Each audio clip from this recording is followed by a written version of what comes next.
ಇನ್ನು ಕರುನಾಡಿನಲ್ಲಿ ಮತ್ತೆ ವಕ್ಫ್ ಆಸ್ತಿಯ ವಿವಾದ ಭುಗಿಲೆದ್ದಿದೆ. ಕಾಂಗ್ರೆಸ್ ವಿರುದ್ಧ ಬಿಜೆಪಿ ಟ್ವೀಟಾಸ್ತ್ರವನ್ನು ಪ್ರಯೋಗ ಮಾಡಿದೆ.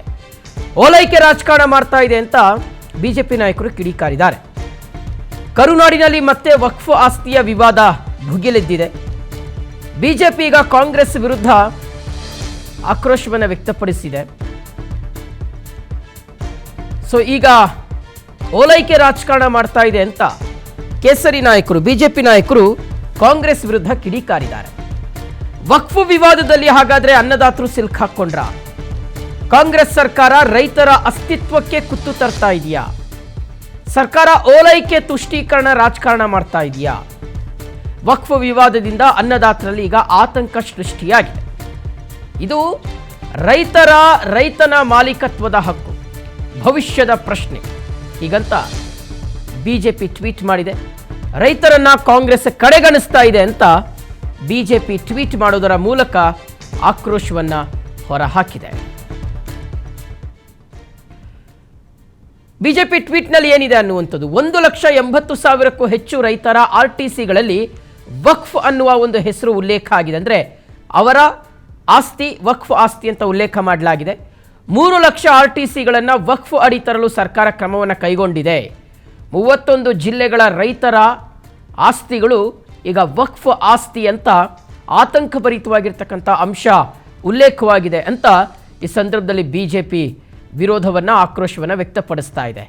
ಸೊ ಉತ್ತರ ಕನ್ನಡದ 73,000 RTCಗಳು, ದಕ್ಷಿಣ ಕನ್ನಡದ 48,000 RTCಗಳು, ಶಿವಮೊಗ್ಗದ 38,000 RTCಗಳು, ಹಾಗೆ ಬೆಂಗಳೂರು ದಕ್ಷಿಣದಲ್ಲಿ 18,000, ಕಲಬುರಗಿಯಲ್ಲಿ 17,000, ಬಾಗಲಕೋಟೆಯಲ್ಲಿ 17,000 RTCಗಳು ವಕ್ಫ್ ಆಸ್ತಿ ಅಂತ ಈ ಸಂದರ್ಭದಲ್ಲಿ ಉಲ್ಲೇಖ ಆಗಿದೆ ಅಂತ ಬಿಜೆಪಿ ನಾಯಕರು ಆರೋಪವನ್ನು ಮಾಡ್ತಾ ಇದ್ದಾರೆ.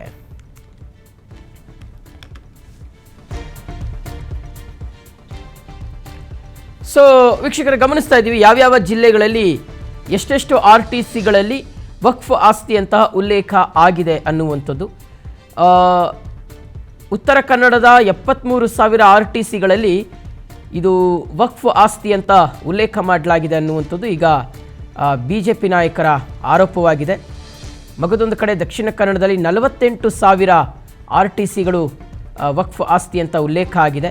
ಹಾಗೆ ಶಿವಮೊಗ್ಗದ 38,000 RTCಗಳು, ಬೆಂಗಳೂರು ದಕ್ಷಿಣದಲ್ಲಿ 18,000 RTCಗಳು, ಕಲಬುರಗಿಯಲ್ಲಿ 17,000 RTCಗಳು, ಹಾಗೆ ಬಾಗಲಕೋಟೆಯಲ್ಲಿ 17,000 RTCಗಳು ವಕ್ಫ್ ಆಸ್ತಿ ಅಂತ ಉಲ್ಲೇಖ ಆಗಿರ್ತಕ್ಕಂಥದ್ದನ್ನು ಬಿಜೆಪಿ ಈ ಸಂದರ್ಭದಲ್ಲಿ ಉಲ್ಲೇಖ ಮಾಡಿರ್ತಕ್ಕಂಥದ್ದು. ಎಲ್ಲ ಒಂದು ಕಡೆ ಮತ್ತೆ ಈ ವಕ್ಫ್ ಆಸ್ತಿಯ ವಿವಾದ ಇದೆಯಲ್ಲ, ಇದು ರಾಜ್ಯದಲ್ಲಿ ಮತ್ತೆ ಭುಗಿಲೇಳ್ತಾ ಇದೆ ಅಂದರೂ ಸಹ ತಪ್ಪಾಗಲಿಕ್ಕಿಲ್ಲ. ರಾಜ್ಯದ ಒಂದಷ್ಟು ಕಡೆಗಳಲ್ಲಿ ಪರಂಪರಾಗತವಾಗಿ ಅಥವಾ ಅನಾದಿ ಕಾಲದಿಂದಲೂ ನಾವು ಉಳುಮೆ ಮಾಡ್ಕೊಂಡು ಬಂದಿರತಕ್ಕಂಥ ಭೂಮಿ ಅಥವಾ ಖಾಸಗಿ ಜಮೀನುಗಳೇನಿದ್ದಾವೆ ಅದೆಲ್ಲವೂ ಸಹ ದಾಖಲಾತಿಗಳನ್ನು ಚೆಕ್ ಮಾಡಿದಂಥ ಸಂದರ್ಭದಲ್ಲಿ ಅದು ವಕ್ಫ್ಗೆ ಸೇರಿರ್ತಕ್ಕಂಥ ಆಸ್ತಿ ಅನ್ನುವ ವಿಚಾರ ಏನು ಉಲ್ಲೇಖವಾಯಿತು ಅಥವಾ ವಿಚಾರ ಏನು ಗಮನಕ್ಕೆ ಬಂತು, ಇದು ಸಹಜವಾಗಿ ಸಾಕಷ್ಟು ಚರ್ಚೆಗೆ ಅವಕಾಶವನ್ನು ಮಾಡಿಕೊಡ್ತು. ಈ ಹಿಂದೆ ಜಮೀರ್ ಅಹಮದ್ ಖಾನ್ ಅವರು ಈ ಒಂದು ವಿಚಾರಕ್ಕೆ ಅತಿ ಹೆಚ್ಚು ಸುದ್ದಿ ಮಾಡಿದರು.